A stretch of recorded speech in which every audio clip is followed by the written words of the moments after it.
இது எதற்காக நான் சொல்கிறேன் சொன்னால், மறப்போம், மன்னிப்போம். வெளியே சென்றவளை நாம் அரவணைத்தால் மட்டும்தான் இந்த தேர்தல் களத்தில் நாம் வெற்றி பெற முடியுமே தவிர, இது நம்முடைய தலைவர்கள் நமக்கு கற்றுத் தந்திருக்கிற பாடம். புரட்சி தலைவரோட செல்வாக்கு மிக்க தலைவர் இல்லை, புரட்சி தலைவர் அம்மாவிட செல்வாக்கு மிக்க தலைவர் இல்லை.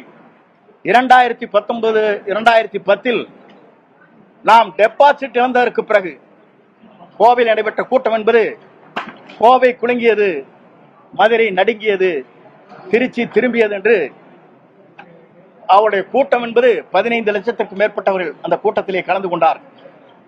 அப்படி கலந்து கொள்கிற போது கூட அன்றைக்கும் கூட்டணி வலிமையாக வேண்டும், வெளியே சென்றவர்களை கொண்டு வர வேண்டும் என்ற நோக்கத்தோடு தான் தேமுதிகவை அன்று அழைத்து பல்வேறு பேச்சுவார்த்தை நடத்தி அவரோடு கம்யூனிஸ்ட் கட்சியை சார்ந்தவர்கள், மதிமுகவை சார்ந்தவர்கள் இணைத்து வெற்றி வாகை சூடுவதற்கு ராஜதந்திரத்தோடு அவர் நல்ல யூகத்தை வகுத்து வெற்றி பெற்றார் என்பது வரலாறு இருக்கிறது.